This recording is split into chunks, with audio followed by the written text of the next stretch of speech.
ஜோதி என்ன பண்ணுறீங்க? இன்னைக்கு பூரி உருளைக்கிழங்கு செய்ய போகிறாங்க. அதுக்காக வெங்காயம் தக்காளி பச்சை மிளகாய் எல்லாம் கட் பண்ணி கொடுத்தேன். அவங்க வெங்காயம் தக்காளி விட்டுறாங்க. இப்போ பூரி செய்ய போகிறோம். நீங்கள் செஞ்சுட்டு காட்டுறோம். சரி. இப்போ உருளைக்கிழங்கு மசாலா செய்ய போகிறோம். பட்டை, இலை, கிராம்பு, சோம்பு கொஞ்சம், சீரகம் கொஞ்சம்,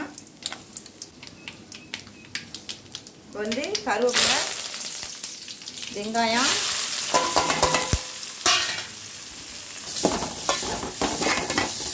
வெங்காயம் நல்லா வதக்கிடணும்.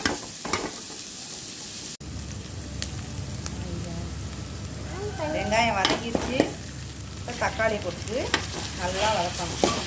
நல்லா தொக்கு மாதிரி வரணும். அப்புறம் உருளைக்கிழங்கு வேக வச்சுருக்கோம். தோலை உரித்து மசிச்சுட்டு இதில் போடணும். என்ன பண்ணுறீங்க? உருளைக்கிழங்கு மசாலைக்கு உருளைக்கிழங்க இப்படி மசிச்சுக்கிறோம். வெங்காயம் தக்காளி நல்லா வதங்கிட்டு கொஞ்சம் மஞ்சள் உப்பு போட்டுக்கிறணும்.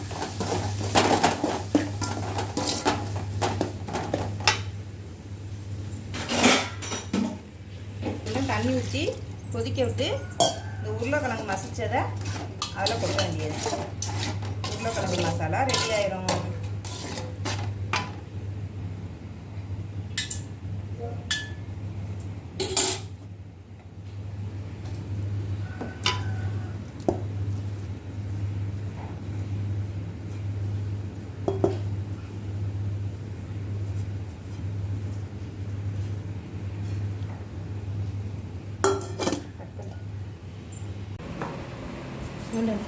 இப்படி எடுக்கிறது. இது பார்த்தீங்களா, பூரிக்கு எவ்வளோ ரவுண்டாக அழகாக அப்பளம் மாற்றி வச்சுருக்கா. அவருங்க பூரி தேய்க்கிற ஆள் இவதான். எப்படி தேய்க்கிறா பார்த்தீங்களா?